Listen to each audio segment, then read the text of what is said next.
اس دنیا آب و گل میں عظیم شخصیات بھی بھیجیں اور ان کی نسبت سے، ان کے تعلق سے اس زمین پر اللہ نے بہت سارے مقدس مقامات بھی بنائے۔ سبحان اللہ۔ ان مقدس ترین مقامات میں سے،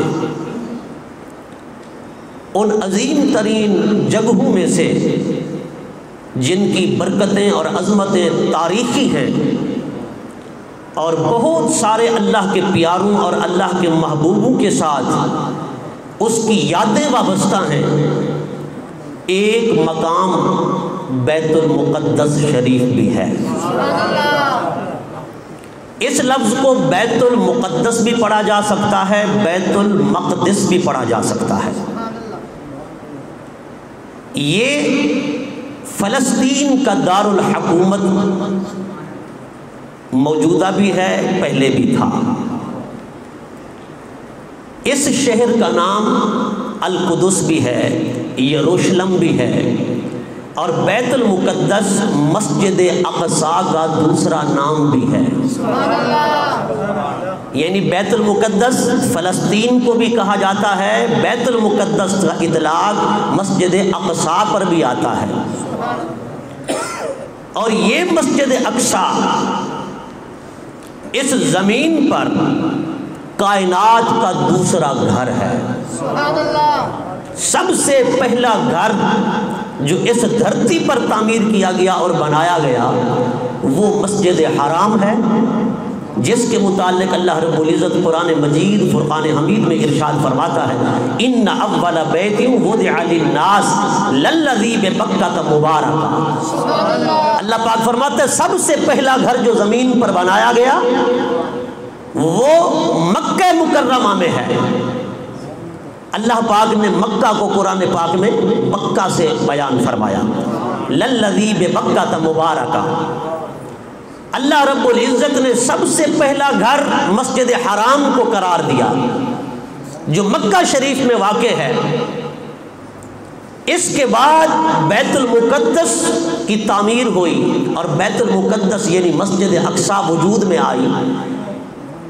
مسجد حرام اور مسجد اقصی کے درمیان علماء نے، مفسرین نے جو مدت کے اعتبار سے فاصلہ بیان فرمایا ہے وہ فرماتے ہیں 40 عاماً، 40 دن ہے۔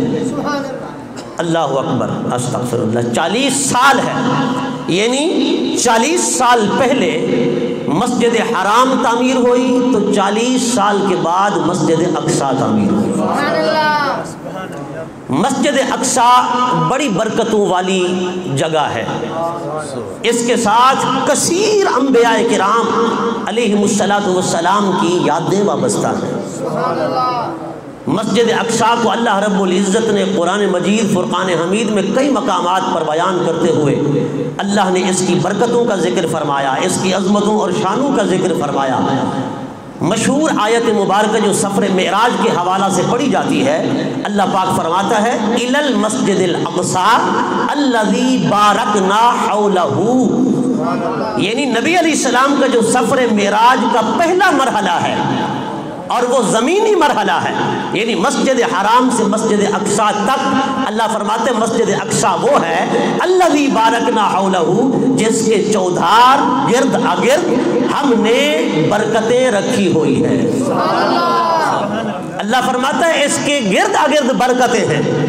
علماء مفسرین فرماتے ہیں وہ برکتیں کون سی ہیں؟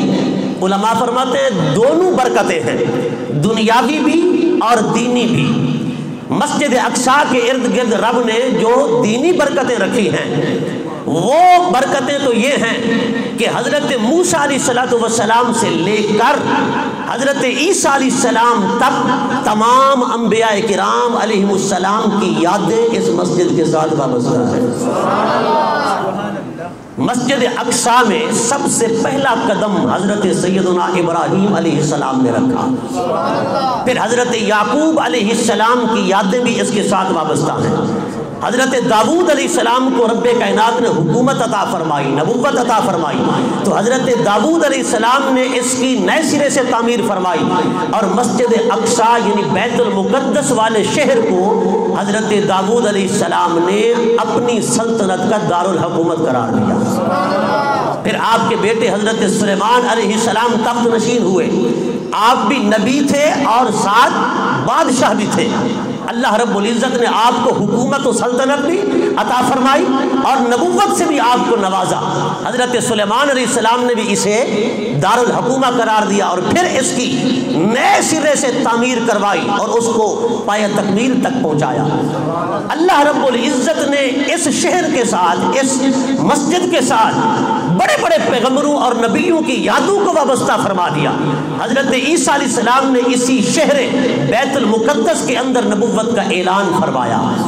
یہ برکتیں چلتی رہیں، لیکن یہ مسجد اقصیٰ کی برکتیں، بیت المقدس کی برکتیں اس وقت اپنے عروج کو پہنچ گئیں جب پہلے مرحلے کا سفر کرتے ہوئے سفر معراج والی رات آپ کے اور میرے پیارے آقا نے اس مسجد میں اپنا قدم رکھا اور حضور نے خاتم الانبیاء ہونے کی حیثیت سے، امام الانبیاء ہونے کے اعتبار سے تمام نبیوں کو یہاں نماز پڑھائی. سارے پیغمبر حضور کے پیچھے تھے، حضور سب کی امامت کروا رہے تھے. حضرات گرامی، بیت المقدس مسجد اقصیٰ بے شمار برکتوں سے مالا مال ہے. اللہ رب العزت نے جب حضرت سلیمان علیہ السلام سے اس کی تعمیر نو کروائی، حضرت سلیمان علیہ السلام نے بڑی محنت اور بڑی محبت اور بڑے لگن کے ساتھ مسجد اقصیٰ کو تعمیر فرمایا. جب تعمیر مکمل ہو گئی تو اللہ رب العزت کی بارگاہ میں عرض کیا، مولا تیرا گھر مکمل ہو گیا ہے. اللہ رب العزت نے حضرت سلیمان پر وحی نازل فرمائی، فرمایا میرے سلیمان تو نے میرے گھر کی تکمیل کر دی ہے، میں خدا تجھ پر خوش اور راضی ہوں.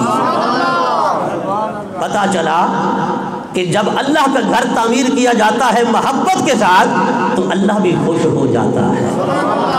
حضرات گرامی، پھر اللہ پاک نے حضرت سلیمان علیہ السلام سے فرمایا، اے میرے سلیمان مانگو، کیا مانگتے ہو؟ جو تو مانگے گا آج میں تجھے عطا کر دوں گا. حضرت سلیمان علیہ السلام نے 3 دعائیں مانگی. ان میں سے پہلی دعا یہ تھی کہ یا اللہ میں جو فیصلہ بھی کروں وہ فیصلہ تیرے فیصلے کے مطابق ہو، تیری رضا و خوشنودی کے مطابق ہو. دوسری دعا آپ نے یہ فرمائی، یا اللہ مجھے ایسی سلطنت اور بادشاہت عطا فرما کہ میرے بعد کسی کی نہ ہو، میرے بعد کسی کے لائق نہ ہو، کوئی ایسی سلطنت اور بادشاہت اور حکومت نہ کر سکے جیسی میں کر جاؤں. حضرت سلیمان علیہ السلام نے تیسری دعا یہ مانگی، یا اللہ تیرے حکم پر یہ مسجد میں نے تعمیر کی ہے، اس مسجد میں جو بندہ بھی آئے اور وہ کسی دنیاوی غرض کے لیے نہ آئے، وہ صرف اس مسجد کے اندر نماز پڑھنے کے لیے آئے، یا اللہ تو اس کے سارے گناہوں کو معاف فرما دے. حضرت سلیمان علیہ السلام نے 3 دعائیں فرمائیں. آقا علیہ السلام فرماتے ہیں، حدیث پاک میں آتا ہے، حضور فرماتے ہیں رب نے نبی کی دعا کو شرف قبولیت عطا فرمایا. دیکھیں حضرت سلیمان علیہ السلام کے تمام فیصلے شریعت کے مطابق تھے. آپ کا کوئی فیصلہ شریعت کے برعکس نہ تھا، چونکہ آپ تو خود نبی تھے، وہ کیسے خلاف شرع کوئی فیصلہ کر سکتے تھے. یہ دعا بھی آپ کی قبول ہوئی.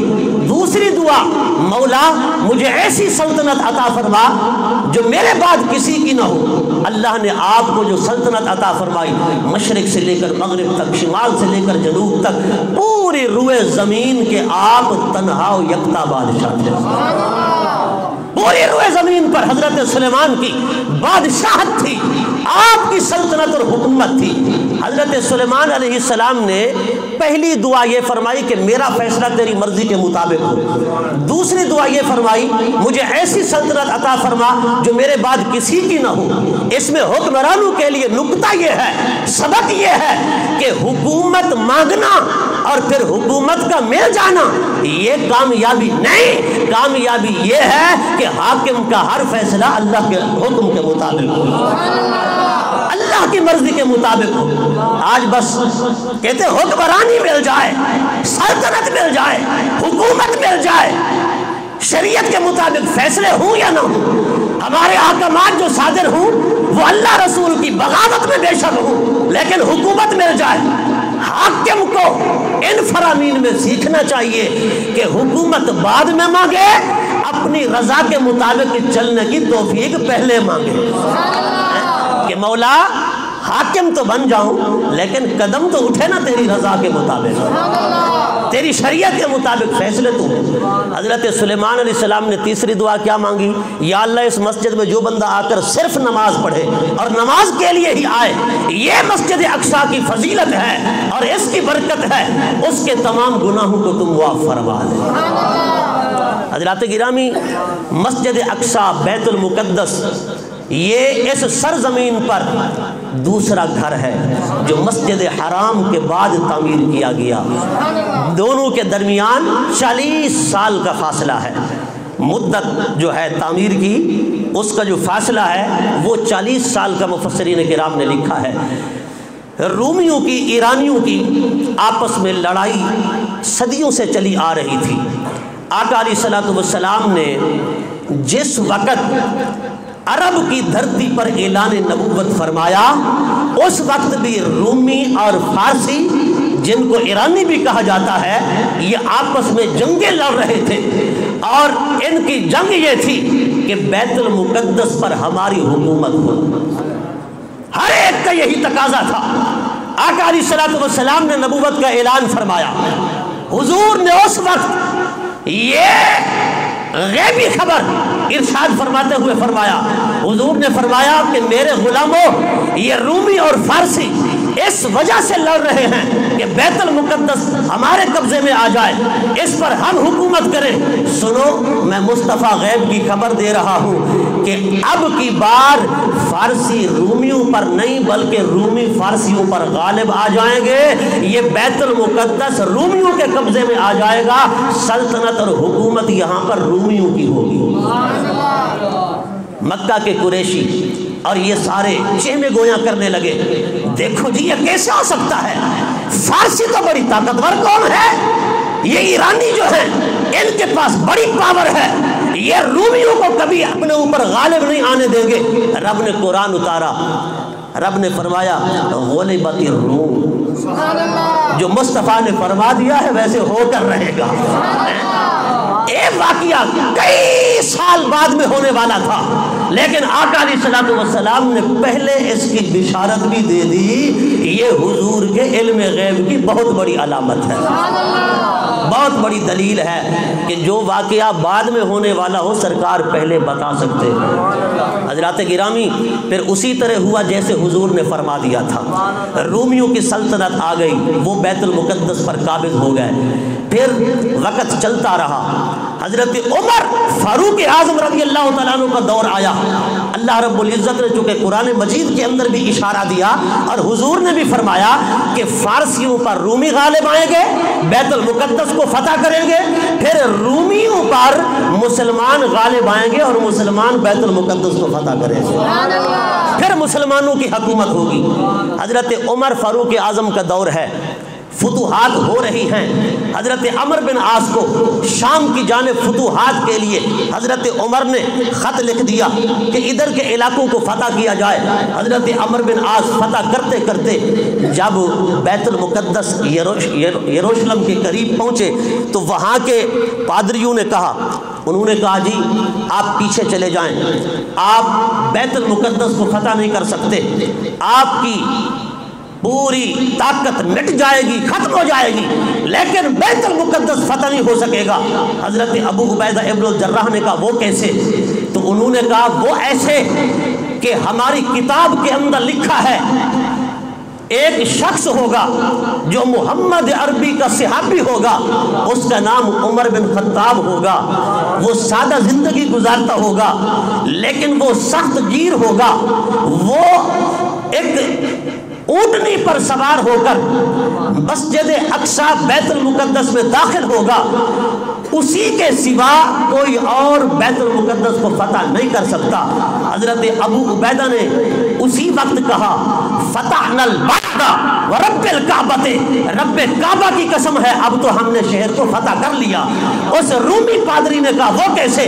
آپ نے فرمایا جس کا تو نام لے رہا ہے عمر فاروق اعظم کا، ہم اسی کے تو بھیجے ہوئے سپاہی ہیں، اور سن لے کہ حضرت عمر بھی آ رہا ہے، حضرت عمر بن عاص نے لکھ کر بھیجا تھا کہ اے عمر اور دستے بھیجے جائیں، چونکہ مسجد اقصی بیت المقدس کی فتح، یروشلم کی فتح بڑی سخت ہے۔ حضرت فاروق اعظم خود تشریف لے گئے۔ کہتے ہیں کہ یہ بھی بڑا عجیب و غریب واقعہ ہے، حضرت فاروق اعظم جب بیت المقدس کے اندر فاتحانہ انداز میں داخل ہو رہے تھے، آپ سواری کی لگام پکڑے ہوئے تھے، اور جو سواری کے اوپر سوار تھا وہ غلام تھا، اور آپ کے استقبال کے لیے رومی بھی، وہ صحابہ بھی، خالد بن ولید، ابو عبیدہ، عمرو بن عاص، یہ سب جو ہے بڑے بڑے فوجیوں کو لے کر آپ کے استقبال کے لیے باہر آئے ہوئے تھے۔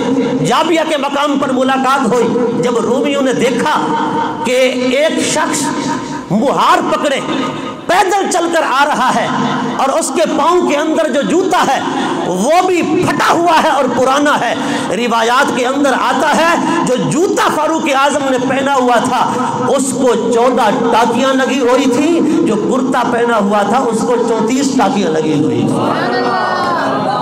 کوئی ایسا حاکم تو دکھاؤ کہ لباس پر 34 پیوند ہیں اور جو جوتا ہے اس پر 14 پیوند ہیں، سادہ سی زندگی ہے، اور صحابہ جوک در جوک آ کر فاروق اعظم کی مصافحہ کرنے لگے، ملنے لگے، ادب و تعظیم کے تمام طریقے بجا لانے لگے۔ رومیوں نے کہا یہ کون ہے؟ انہوں نے کہا یہ ہمارا امیر المومنین ہے۔ انہوں نے کہا ہم سے مذاق کرتے ہو؟ پھر امیر المومنین ہے تو سواری پہ سوار ہوتا، سواری پہ کیوں نہیں بیٹھا؟ اچھا یہ سواری پہ بیٹھنے والا کون ہے؟ انہوں نے کہا یہ آپ کا غلام ہے۔ وہ مزید حیران ہو گئے، تو انہوں نے کہا ماجرا تو بیان کرو، ماجرا کیا ہے؟ تو ایک صحابی نے کہا ماجرا یہ ہے کہ ایک آقا ایک غلام ایک ہی سواری پر سوار تھے، اور یہ چلتے چلتے باری باری سفر کر رہے تھے۔ کبھی حضرت عمر سوار ہوتے تو غلام چلتا، کبھی غلام سوار ہوتا تو حضرت عمر چلتے۔ اب چونکہ مسجد اقصی میں داخل ہونے کا وقت آیا، باری سوار ہونے کی غلام کی تھی، عمر کی پیدل چلنے کی تھی۔ غلام نے کہا حضور سواری پہ بیٹھ جائیں، پر عمر نے کہا میں سواری پر نہیں بیٹھوں گا چونکہ باری اب تیری ہے۔ حضرت عمر نے مہار پکڑی اور پیدل چل دی۔ حضرات گرامی، بیت المقدس بغیر کسی خون خرابے کے فتح ہو گیا۔ رومیوں نے بیت المقدس کا پورا نظام مسلمانوں کے حوالے کر دیا۔ وہی بیت المقدس 400 سال مسلمانوں کے قبضے میں رہا۔ پھر صلیبیوں نے صلیبی جنگوں کے ذریعے اسے پھر قبضے میں لے لیا۔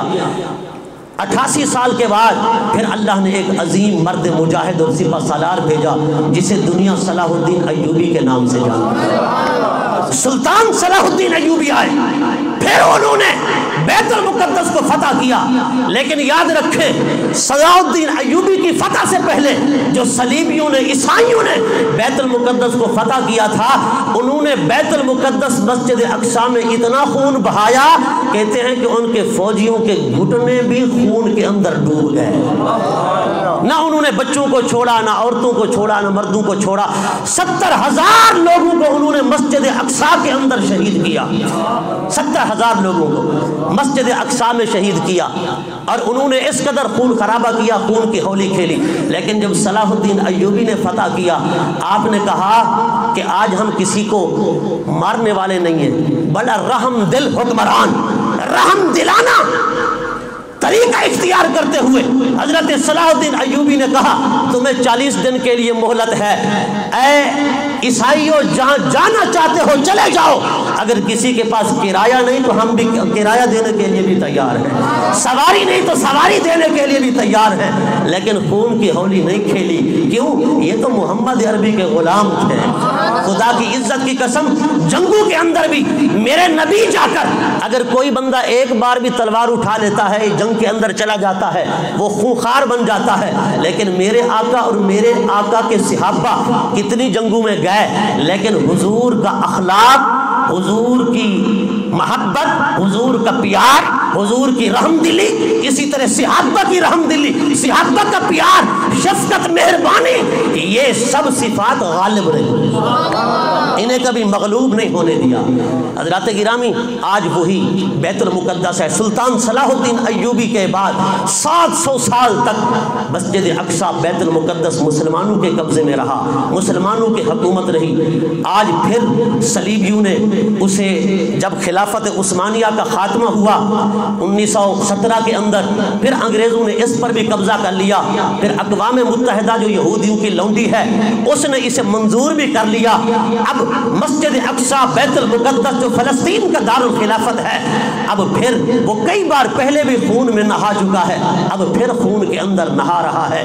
حضرات گرامی، وہاں جو ظلم اور بربریت، جو تشدد، جو تعصب وہاں پر کھیلا جا رہا ہے وہ پوری دنیا دیکھ رہی ہے۔ ایک مسلمان ہی ہے جو مظلوم کی تصویر بنا ہوا ہے، لیکن ہمارے مسلمان بھائی ہوں، حکمران ہوں، طاقتور ہوں، اصحاب ثروت ہوں، تماشائی بنے ہوئے ہیں۔ حضور کا وہ فرمان یاد نہیں ہے کہ سرکار کائنات نے فرمایا، او میری امت تم جسد واحد کی طرح ہو، ایک عضو کو اگر درد ہو دوسرا عضو بھی درد محسوس کرتا ہے۔ فرمایا تمہارا مسلمان بھائی مشرق میں رہتا ہو، اسے وہیں پر تکلیف پہنچے تو وہ تکلیف تمہیں بھی محسوس ہونی چاہیے۔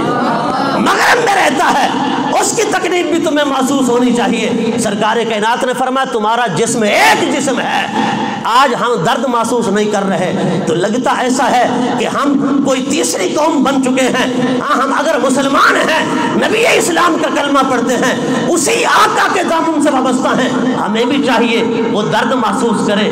ہر کوئی اپنی طاقت کے مطابق صدائے احتجاج بھی بلند کرے، کلمہ حق بھی بلند کرے کہ کشمیر میں بہے تو مسلمان کا خون، روہنگیا میں بہے تو مسلمان کا خون، اگر فلسطین کی دھرتی رنگین ہو جائے، مسجد اقصی کے در و دیوار خون کے چھینٹوں سے تربتر ہو جائیں تو مسلمانوں کے خون سے آخر وجہ کیا ہے؟ حضرات گرامی، ہمیں سوچنا بھی ہوگا اور ہمیں اسلامی جذبہ لے کر اٹھنا بھی ہوگا۔